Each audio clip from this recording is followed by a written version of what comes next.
Video में हम जो चर्चा करेंगे उस चर्चा के बारे में पहले मैं आपको एक हिंट दे देता हूँ। इस वीडियो में मुख्यतः मैं आपको, जैसा कि सियाटिका का पहला वीडियो आप मेरे चैनल पर जाकर देख सकते हैं, उसमें मैंने बताया था कि सियाटिका के बारे में क्या क्या कन्फ्यूजन है, उनके ऊपर हम एक्शन लेने चाहिए ताकि हम उसे सॉल्व कर सकें। आज के वीडियो में कुछ ट्रीटमेंट बताऊंगा। Treatment in that means treatment ना हो करके वो एक तरीके से एक सॉल्यूशन होगा एक स्टार्टिंग फेज में। लेकिन जब बीमारी बढ़ जाती है, बहुत ज़्यादा समय आप लगा लेते हैं, तो पर्टिकुलरली आपको किसी आयुर्वेद डॉक्टर की आवश्यकता पड़ती है। और मैं इस चीज़ से भी आपको अवगत करा दूं कि हमारे आयुर्वेद में सियाटिका का बहुत अच्छा उपचार है। यदि आप आयुर्वेद के किसी वैद्य के पास जाते हैं और अपनी प्रॉब्लम को पर्टिकुलरली बताते हैं, जैसा जैसा वो पूछा है वैसे बताते हैं, तो आप इसका सॉल्यूशन बहुत अच्छे तरीके से पा सकते हैं। तो ज़्यादा टाइम ना लेते हुए इसके बारे में हम और चर्चा करते हैं कि ये मोस्टली आज के समय पे क्यों ज़्यादा बढ़ता जा रहा है। देखिए, इसमें कुछ कॉमन रीजंस हैं। जैसे आज के समय पे हम जिस बेड पे सोते हैं, उस बेड का जो गद्दा है वो फोम वाला गद्दा है, और वो हमारी स्पाइन के लिए बहुत नुकसानदायक होता है। इस चीज को आप समझ के चलिए। तो सबसे पहले आप उस गद्दे को हटाइए। अगर आपको सियाटिका है और नहीं है तो भी हटाइए, अदरवाइज आप कुछ समय बाद सियाटिका में कन्वर्ट हो जाएंगे। तो अब करना क्या है कि भाई, रुई के गद्दे, आज से पहले रुई के गद्दे चलते थे, तो वो रुई के गद्दे आपको प्रयोग में लेकर के आने हैं, उस पर ही सोएंगे। दूसरी चीज जो है कि जिन व्यक्तियों का वेट बहुत ज्यादा बढ़ा हुआ है, जिन व्यक्तियों का वेट बहुत ज्यादा बढ़ा हुआ है, उन व्यक्तियों के वेट बढ़ने पर जो हमारी रीढ़ की हड्डी होती है, जो हमारी बॉन होती है, इस ये मान लीजिए एक बॉन ये है, एक बॉन ये है, इसके बीच में ऐसे सियाटिका की नर्व फंसी होती है, जो कि आप थंबनेल में देख रहे होंगे। सियाटिका की नर्व फंसी होती है, और वो सियाटिका की नर्व जो होती है वो दब जाती है, और उसके दबने से हमें सियाटिक पेन होता है, जो कि मैं पिछले वीडियो में बता चुका था। कहाँ से स्टार्ट होता है?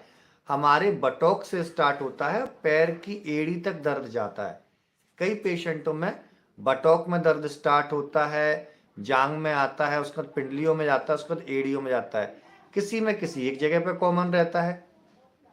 तो ये कॉमन रीजन है जिसकी वजह से ये सैटिका होते हुए देखा गया। तीसरा रीजन जो है कि जो लोग बहुत ज़्यादा ट्रेवलिंग करते हैं, या बहुत लंबा, लगभग 50 से 60 किलोमीटर होता है, उन व्यक्तियों में भी जर्क लगने की वजह से आता है।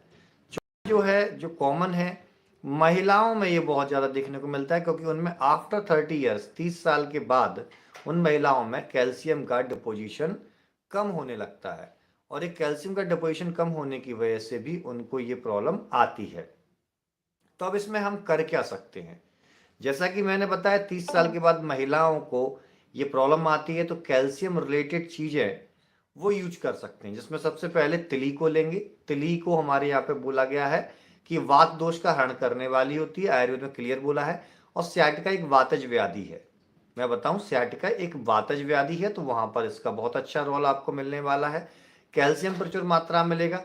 दूसरा, महिलाएं दूध का सेवन करना स्टार्ट कर सकती हैं, जो महिलाएं दूध कम पीती हैं, तो इस प्रकार से उनकी कैल्शियम की भरपाई हो जाएगी। दूसरा, मैंने आपको बताया कि जिन व्यक्तियों का वेट ज़्यादा है, तो अपने वेट को कम करने की कोशिश करें। देखिए, क्या क्या होता है वेट पर। एक पुराना झोंपड़ी आपने देखी होगी, पुरानी झोंपड़ी होती है, उसके पिलर होते हैं। किसके होते हैं वो? लकड़ी के होते हैं। अगर वो झोंपड़ी नई है, मान लीजिए उस झोंपड़ी के ऊपर जो छप्पर डला हुआ है, जो छत है उसकी, वो 50 किलो की है, और उसके पिलर उस 50 किलो को झेलने के लिए बनाए गए हैं। अब उसके ऊपर जो छत है, उसका 50 किलो से मैं वजन हटा करके 100 किलो, 200 किलो बढ़ाता जाऊं, लेकिन पिलर की क्षमता दिन ब दिन कम होती जा रही है। भाई, बुढ़ापा सभी का आता है, चाहे वो इंसान हो, चाहे पत्थर हो, चाहे कोई भी चीज हो, धीमे धीमे करके सब डिस्ट्रॉय के कगार पर जाने लगती हैं। तो जो पिलर है लकड़ी के, वो कमजोर हो रहे हैं, तो एक ना एक दिन वो पिलर झुकेंगे और टूट जाएंगे, डैमेज होंगे वजन के कारण। ठीक इसी प्रकार हमारी बॉडी के पिलर जो हैं, हमारे देखो पैर हैं, पैर के जॉइंट्स हैं, हमारी बैकबोन है, रीढ़ की हड्डी है जो है, और इन्हीं के बीच से कई प्रकार की नर्व्स निकलती हैं। तो जब ये वजन बढ़ता है तो वो नर्व्स डैमेज होने का चांस होता है, नर्व्स पे प्रेशर बढ़ने का चांस होता है। इसलिए वेट आपको लूज करना है। दूसरा, आपको इसलिए भी करना है, आपको डायबिटीज, हार्ट की प्रॉब्लम, ये सारी प्रॉब्लम को हो सकती हैं। वेट लूज प्रोग्राम के लिए आप हमसे भी कनेक्ट हो सकते हैं। उसमें कई प्रकार के हम आपको टिप्स भी देते हैं कि कैसे आपको क्या डाइट रखनी है, क्या एक्सरसाइज होगा, पर्टिकुलरली आपके लाइव सेशंस होते हैं। तो आप बिल्कुल डिस्क्रिप्शन में मैं नंबर प्रोवाइड कर दूंगा, उस नंबर पर मैसेज करके आप उसकी डिटेल ले सकते हैं। नेक्स्ट जो चीज, अब मेडिसिन के टॉपिक पर हम चलते हैं कि मेडिसिन इसमें क्या यूज करें, ऐसी क्या हर्ब्स हैं आयुर्वेद की जो आपको इसमें बेनिफिट देंगे। देखिए, हर श्रृंगार का पौधा, हर श्रृंगार का पेड़ आपने सभी ने सुना होगा, तो उस हर श्रृंगार के पेड़ की पत्ते लेके आइए सुबह मॉर्निंग में। कम से कम 7 से 8 पत्ते आप लीजिए, उनको पीस लीजिए। 2 गिलास पानी लेना है, 2 गिलास पानी में उन पत्तों को डाल के आप बॉइल करेंगे। और जब आप बॉइल करते हैं तो उसको उबालने के बाद आप 1 गिलास तकरीबन पानी रहना चाहिए। और अगर आधा गिलास रह जाता है तो और अच्छा है, उसको छान करके आप पी लीजिए। रोज आप सुबह ये करेंगे तो यदि आपका स्टार्टिंग फेज का सियाटिका है तो उसमें बहुत रिलीफ मिलता है। दूसरा, आपको स्टार्टिंग करनी है, अगर आपकी पित्तज प्रकृति नहीं है, पित्तज प्रकृति मतलब आपको एसिडिटी नहीं होती है, आपको बॉडी में हीट नहीं आती है, बहुत तेज गुस्सा नहीं आता है, अगर इस प्रकार के नेचर हैं, जो कि एक आयुर्वेद डॉक्टर आप उससे मिलेंगे तो आसानी से आपको बता सकता है कि आपकी प्रकृति कौन सी है, प्रकृति परीक्षण करने के उपरांत। तो आप लहसुन की 2 कलियां सुबह खाना शुरू कीजिए। और लहसुन की कलियां खाते हुए एक बात जरूर ध्यान रखें कि लहसुन की कली खाने के बाद कभी पानी नहीं पिया जाता है। आयुर्वेद में लिखा गया, यदि आप इसके बाद पानी पीते हैं तो आपको कई नुकसान हो सकते हैं, जिसमें एसाइटिस भी हो सकता है ना, आपके पेट के अंदर पानी भरना, ऐसी समस्या भी हो सकती है। तो आपको लहसुन खाने के आधे घंटे बाद तक पानी नहीं पीना है। ये 2 चीज आप करेंगे तो इससे काफी हद तक आपको आराम मिलेगा। एक चूर्ण का नाम और मैं बताता हूं जिससे आपको दर्द में भी आराम मिलेगा, आप राइट डाउन कर सकते हैं, अजमोदादी चूर्ण।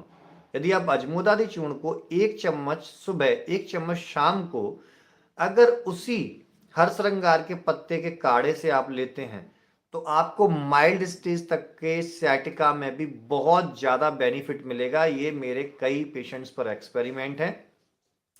और नेक्स्ट जो इसका परहेज वाला पोर्शन अब हम डिस्कस करते हैं, इसमें क्या नहीं खाना है आपको।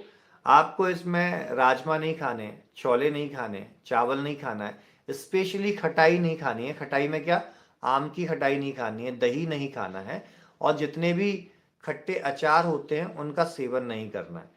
यदि आप ऐसा करते हैं डेफिनेटली आप स्वस्थ होंगे, पूर्ण विश्वास है मुझे।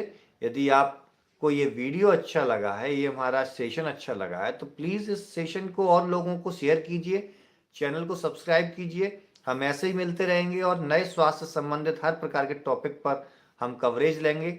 और आपके जो भी समस्याएं होंगी, आप मुझसे लाइव सेशन के दौरान आप मुझसे रूबरू होके पूछ सकते हैं, मैं वहीं पर आपका निवारण करूंगा। धन्यवाद।